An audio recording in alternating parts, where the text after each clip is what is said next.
लोग ये मान रहे हैं कि अखिलेश यादव की एंट्री से बहुत सारे जो मुद्दे हैं उस पर सरकार घिर रही है, लेकिन प्रश्न वहीं पर जाकर टिकता है कि चाहे वो अग्निवीर स्कीम हो, उसमें बदलाव किए जा रहे हैं। ऐसा नहीं है 240 सीट वाले रिजल्ट से बीजेपी भी इन दोनों ही स्कीम्स में, चाहे अग्निवीर हो जहां पर वो अलग अलग जगहों पर सीटें आरक्षित कर रहे हैं नौकरी देने के लिए, कांग्रेस का भी अप्रेंटिसशिप एक्ट यही है, पहली नौकरी पक्की वो 1 ही साल के लिए है। आजीवन नौकरियां कितने करोड़ लोगों को देने का कोई तरीका और किसी के पास है भी नहीं। मैनिफेस्टो में इन्होंने भी 1 साल की बात की थी, फिर कैसे होगा? और ये जो पीएम इंटर्नशिप प्रोग्राम है उस पर भी टेक समझना चाहेंगे आशुतोष जी। धन्यवाद। देखिए अंजना जी, जो अग्निवीर पे जो सवाल है उसकी जो बात है उसको समाजवादी पार्टी कतई नहीं एक्सेप्ट कर सकती है और उसकी वजह है। और अग्निवीर के सवाल को और सामाजिक न्याय की लड़ाई को मैं जोड़ते हुए इसको लेके आ रहा हूं।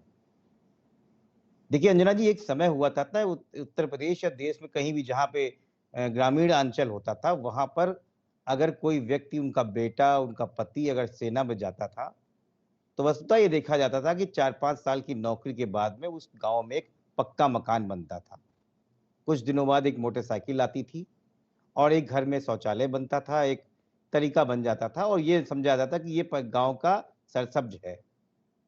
अगर आप देखिए गांव के गरीब जितने लोग हैं, पिछड़े हैं, दलित हैं, कई लोग भारतीय सेना में रहे हैं। क्या भारत सरकार को इससे परेशानी हो रही थी? क्या उनको ये परेशानी हो रही थी ग्रामीण अंचल में जो गरीब पिछड़े लोग हैं, जो अपनी जीविका के माध्यम से, देश रक्षा तो है ही है, जीविका के लिए ज्यादा से ज्यादा लड़के हमारे देश की सेना में जा रहे थे, क्या वो उनको बर्दाश्त नहीं हो पा रहा है कि वो भी सरसब्ज होके गांव में एक अच्छा स्थान हो जाए?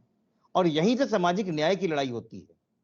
आप देख लीजिए जितने भी सामाजिक न्याय की लड़ाई लड़ने वाले लोग हैं, मैं सुन रहा था भारतीय जनता पार्टी के प्रवक्ता की बात, वो कांग्रेस पे दोषारोपण कर रहे थे। वो भूल जाते हैं कि यही भारतीय जनता पार्टी की अटल बिहारी वाजपेयी की सरकार थी जिसने सदन में खड़े होकर अटल बिहारी वाजपेयी के नेतृत्व कहा था कि कास्ट सेंसस या जाति जनगणना जो विभाजनकारी है और ये मैं कतई नहीं बर्दाश्त कर सकता। लेकिन जब मोदी सरकार आई तो इन्होंने इस पे बार बार वक्तव्य किया कि हम करेंगे, और यूपीए सरकार द्वारा 4,800 करोड़ रुपए खर्च करने के बाद अरुण जेटली जी ने ये माना कि हमारे पास इसकी रिपोर्ट है, लेकिन हम घोषणा नहीं करेंगे। ठीक 2019 के पहले राजनाथ सिंह ने कहा हम इसकी सारी जो रिपोर्ट है वो घोषित करेंगे और जाति जनगणना का हम पूरी तरीके से देखेंगे। हुआ क्या? ढाल के 3 पात। आरएसएस ने उसको अनुमानित नहीं किया और वो भी नहीं घोषित हुई। आज जब भारतीय जनता पार्टी से पूछा जाता है कि जाति जनगणना करोगे, तो वो हिंदू के अम्ब्रेले में लोगों को लाने को तैयार है, लेकिन जाति जनगणना नहीं कराना चाहते।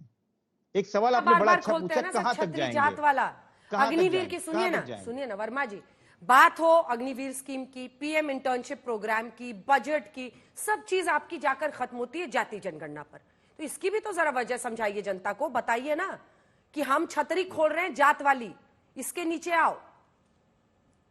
अंजना जी, आरक्षण कभी भी गरीबी उन्मूलन प्रोग्राम नहीं रहा है। यह आरक्षण प्रतिनिधित्व का अधिकार रहा है या सामाजिक और शैक्षिक समानता का अधिकार है। आपने सवाल पूछा कहां तक जाओगे? आप याद कीजिए 1953 की काका कालेकर की आयोग की रिपोर्ट क्या कहती है? वो कहती है कि महिला भी एक जो है वो पिछड़ी जाति में गिनी जाएगी, उनका भी पिछड़ापन गिना जाएगा, और ओबीसी जाति के लोग टेक्निकल और प्रोफेशनल इंस्टीट्यूट में 70% तक आरक्षण के हिस्सेदारी का हक रखते हैं। तो हक तो मिलना चाहिए ना सबको। औरतों पर तो साफ सूंघ जाता, बिल्कुल कहीं नहीं सूंघ जाता है। महिला आरक्षण बिल पास करने में कितने दशक इस देश को लगे, नहीं समझ में आया आजादी से अब तक कि महिलाओं को भी अलग जगह देने की जरूरत है। तो अंजना जी इसका जवाब भी लीजिए। और ये कई बार किए भाई, कई बार आगे जो आपने 1 मिनट आशुतोष जी, 10 सेकंड, सिर्फ 10 सेकंड। अबे जी मैं 2 मिनट में अपनी पार्टी का स्टैंड क्लियर कर दूं इसमें। एक नोटिफिकेशन जो अभी जारी किया है मोदी सरकार ने, उससे क्या हुआ है जानते हैं आप? अक्टूबर 24 के बाद उन्होंने नोटिफाई किया है। इसका अर्थ यह कि महिला आरक्षण और आगे बढ़ा दिया। प्रधानमंत्री जी महिला आरक्षण भी नहीं चाहते, इसका अर्थ। और अंजना जी इस महिला आरक्षण पे इस वर्मा जी, महिला आपसे 6 आरक्षण गुना पे मैं ज्यादा अपनी सीट लाए बात हैं बहुत यूपी में। स्पष्ट रूप से नहीं, कहना नहीं, चाहता वो तो हूं। हमारे अनुज हैं। अंजना जी, महिला देश में हम आरक्षण पे सबसे ज्यादा बार बार ये सवाल समाजवादी पार्टी के ऊपर उठाया जाता है और इसको हम बार बार स्पष्ट करते हैं। महिला आरक्षण के साथ समाजवादी पार्टी अंत तक खड़ी है, लेकिन महिला आरक्षण के अंदर जिस प्रकार से गरीब, दलित, पिछड़ों महिलाओं का आरक्षण भी होना चाहिए, क्योंकि ये उसी तरीके से आरक्षण रह जाएगा जिसमें एक खास तबके के लोग उस महिला आरक्षण का उपभोग करेंगे और अनुपातित क्या होता है ये तरीके से खास जनसंख्या तबका? में ये नहीं जाएगा। खास जब तबका क्या जानते होता हैं, है, बोलिए। बताता हूं परकटी महिला के बोला नाम था। पे जो ठीक है, पूर्व सीटें परकटी प्लीज महिला शांत क्या रहिए, होता है बताइए शांत रहिए जरा, ठीक है। जिस प्रकार से एक धनाढ़ लोग, जब पावरफुल आग लोग लग गई, महिला मिर्ची आरक्षण लगी, पे अच्छा नाम लगा। पे अपनी पतियों को या अपनी बेटियों को उस सीट पे आरक्षण लगा के सीट दिलवाते हैं, ये होता है। गरीब महिला जो होती है, आदिवासी महिला जो होती है, दलित महिला होती है, मैं उसका उत्तर दे दूं जरा, रिप्रेजेंटेशन अंजना तब जी। भी नहीं ये होता बात तो है। और आरक्षण में भी समाजवादी लागू पार्टी होती है। महिला आरक्षण को वहां तक लेके ये बात तो जाने के आरक्षण हक में भी है। लागू होती है आशुतोष जी, ये बात तो हाँ, तो आरक्षण उसमें में भी लागू होती है कि एक क्रीमी लेयर है जो लगातार फायदा लेता जाता है और जिसकी आप बात कर रहे हैं, लेकिन उस पर तो आप लोगों की नजर नहीं जाती है। तो अंजना जी, सिर्फ ओबीसी में ही क्रीमी लेयर है। उत्तर दे दूं। मैं कहता हूं ईडब्ल्यूएस में भी क्रीमी लेयर लगाइए, आइए उसकी भी बात करते हैं हम लोग, आइए हम लोग सब लोग की बात करते हैं, तो वहां तो सब लोगों को साफ सुन जाता है। मलूक साहब, तो क्या क्या पिछड़ों में ही खाली क्रीमी लेयर होगा, महिला आरक्षण में नहीं होगा? वहां भी होगा।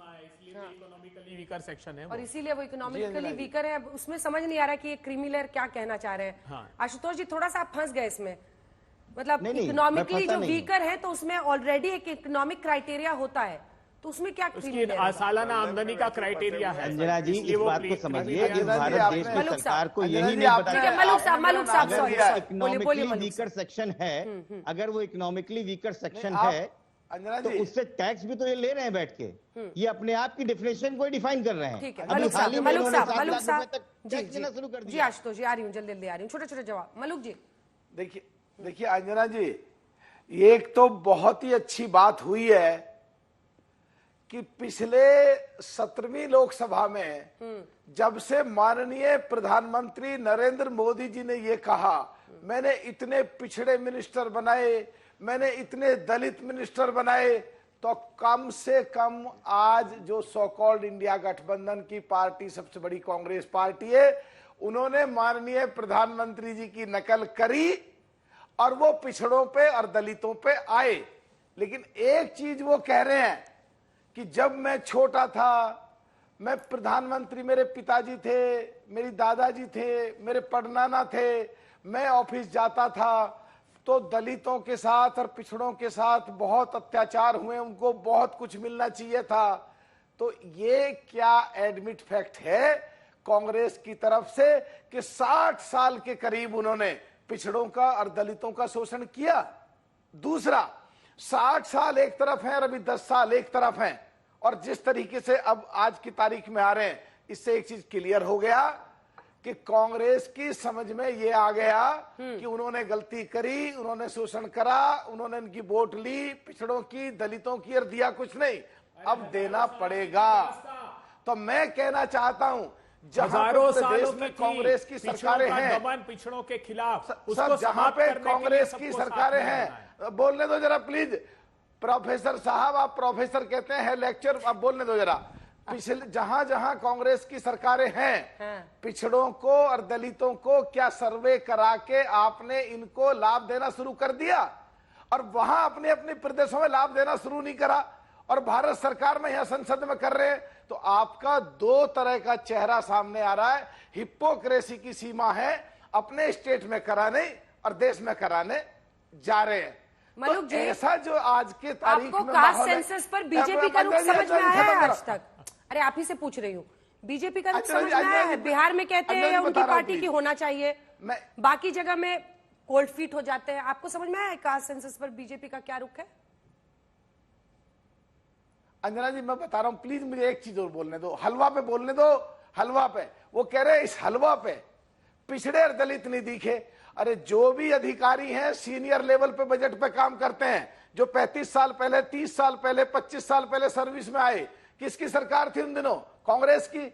किसने भर्ती करा उन अधिकारियों को? कांग्रेस ने। अगर वहां नहीं दिख रहे पिछड़े और दलित तो जिम्मेदारी कांग्रेस की। जहां तक अंजना जी हमारी बात है और बीजेपी की पॉलिसी की बात है, दो पक्ष होते हैं, एक पक्ष और एक विपक्ष। जब विपक्ष में रहते हैं तो हमारे नेता जयंत चौधरी सामने खूब दिखते हैं और चौधरी चरण सिंह जी की विचारधारा पे आज डिबेट चल रही है देश में, पिछड़ों पर, किसान पे। तो जो बात है विपक्ष में वहां सबने देखा। और जहां तक पक्ष की बात है, घर में बैठ के, अंदर बैठ के हमारे नेता चौधरी जयंत जी, चौधरी चरण सिंह जी की विचारधारा पे किसानों के लिए, पिछड़ों के लिए, दलितों के लिए, उनके हक के लिए बढ़िया तरीके से घर में बैठ के माननीय प्रधानमंत्री जी और कैबिनेट के साथ बड़ी प्रार्थना के साथ उनके हकों की, उनके हकूकों की रक्षा करने की पूरी कोशिश करेंगे। ठीक है, छोटा सा उसके बाद मल्लुक मैं नागर गौरव जी, जवाब लूं। आज अनुराग ठाकुर जी को सुना आपने? वो कह रहे थे जातिगत जनगणना का भूत निकाल लाते हैं। अरे जातिगत जनगणना को भूत बता रहे हैं आप? जिस दिन बिहार प्रांत की जातिगत जनगणना आई थी, प्रधानमंत्री जी का भाषण सुनिएगा। उन्होंने कहा ये महापाप करना बंद करो, देश को जात में बांटने का। जिस दिन जनगणना के परिणाम आए थे बिहार में, क्योंकि उनके साथ नहीं थे वो, और बिहार के जातिगत सर्वे के खिलाफ एफिडेविट फाइल किया। महाराष्ट्र के जो मुकदमा था उसके बिहार खिलाफ। वाला सर्वे है सर, क्यों आप बार बार सर्वे ही कहा मैंने, अभी सर्वे कहा है आप। सर्वे कहा, हाँ, सर्वे ही कहा मैंने। कंफ्यूज अब हो, कभी एक बात गणना, और, कभी आज सर्वे। अंजना जी ने एक प्रश्न किया है। एक बात बताइए ना, ये सब बात घूम के जाति जनगणना पर क्यों आ रही नहीं है? देखिए, राहुल जी ने समाधान दिया है। पीएम इंटर्नशिप प्रोग्राम, हाँ, नौकरियां बिल्कुल। देना है, इंटर्नशिप देनी है, अग्निवीर योजना, जात कहाँ है? देखिए, आपने कहा हमारे पास क्या समाधान, तो राहुल गांधी जी ने दिया समाधान। अंजना जी, इस जात पूछ हिंदुस्तान लो कहाँ से आया तो नहीं, मैं कह रहा हूं कि राहुल जी ने कहा कि अंजना जी, हिंदुस्तान राहुल की गांधी उनको अर्थव्यवस्था समझ की में आ backbone गया है, है, मगर पिछड़ों के और जिसका मगर दलितों मैन्युफैक्चरिंग का कुछ आउटपुट नहीं होने वाला। 45% है, जिसका एक्सपोर्ट में कंट्रीब्यूशन 40% है। हाल ही की जून 2024 की रिपोर्ट ने बताया कि 60 लाख स्टेब्लिशमेंट बंद हो गए। क्यों? क्योंकि चीन से बेइंतहा इंपोर्ट करना प्रारंभ कर दिया। $110 बिलियन से अधिक का इंपोर्ट चीन से किया। और मैं नहीं कह रहा हूं, parliamentary standing committee on commerce, रुकिए गौरव जी, पूरा करने दीजिए। मैं आ रही हूं। उन्होंने पार्लियामेंट्री स्टैंडिंग कमेटी ऑन इसके बाद कॉमर्स आपको में जवाब कहा दें। पूरा कि करने इस दीजिए, हिंदुस्तान प्लीज। का एमएसएमई अगर तबाह ये हुआ है गलत तो बात उसमें है, जो ये चीन तरीका का आयात ठीक है। नहीं। और उस रिपोर्ट में तो ये तक कह दिया हाँ। कि ये रिलेक्टेंट है सरकार एंटी डंपिंग ड्यूटी चीन पर लगाने के लिए, और अवैध रूप से चीन से सामान आ ठीक रहा है। है, ये भी उस रिपोर्ट में। गौरव भाटिया जी जवाब। अंजना जी, देखिए, एक एक करके जवाब दे देता हूं। सबसे पहले तो देखिए, किसानों की बात कर रहे थे, एक और आंकड़ा देता हूं। जब चुनाव पास आए तो इन्होंने यूपीए 1 में 2008-9 की बात है, इन्होंने कहा कि हम किसानों का कर्जा माफ करेंगे। करीब 50,000 करोड़ था, उसमें भी घोटाला कर दिया था। आज जेपी नड्डा जी राष्ट्रीय अध्यक्ष हैं, उन्होंने बताया संसद के पटल पर, प्रधानमंत्री किसान सम्मान निधि में अकेला 3,50,000 करोड़ रुपए के आसपास हमने किसानों को दिया है। कहा 50,000 करोड़, कहा 3.5 लाख करोड़। मैं चुनौती देता हूं, बता दे कि इन्होंने किसानों को दिया 3.5 लाख करोड़, डिबेट खत्म हो जाएगी। 2,86,000 तीन करोड़ रुपए तस्वीरों सालाना की, छीनते हो। राहुल गांधी के इनपुट शब्द हैं, कॉस्ट कितनी उन्होंने बढ़ा कहा दी फोटो आपने? से डरते हैं। शांत करा लीजिए। आपके करा पास अभय का जी, दस्तावेज, एक सेकंड, अभय बस जी, आप एक स्टूडियो सेकंड। में फायदा मत नहीं, बदतमीजी ये नहीं तो करें आपका अंदर। दस्तावेज आपके, बदतमीजी ना ये करें, पार्लियामेंट्री कमेटी की रिपोर्ट ये में फायदा क्या कह उठा रही रहे है, हैं, ये वो पिंजरे के एक लाइन तोते उसके बाद जवाब हैं। स्टूडियो दीजिए। में पिंजरे के वो अंदर कह रही है बैठे कि रह जाएंगे। वो दुबे जी। एग्रीकल्चर मत मिनिस्ट्री करिए, क्या कह अंजना रही जी है? शांत हाँ, कराइए, वो कह प्लीज। रही है कि जीएसटी रेट्स, ये गलत बात है अंजना जी, सारे दर्शक पूरे देश के देख रहे हैं। 7 साल से कह इनको रहा है सम्मान कि दिया, इनपुट शायद इस लायक कॉस्ट नहीं पर थे, जीएसटी बीच में कूदने हटाइए लगे। एग्रीकल्चर अब जवाब सुनो। इनपुट पर, जी। लेकिन 7 मिस्टर साल दुबे, रहिए, मिस्टर चलिए। दुबे, ठीक है। गौरव जी,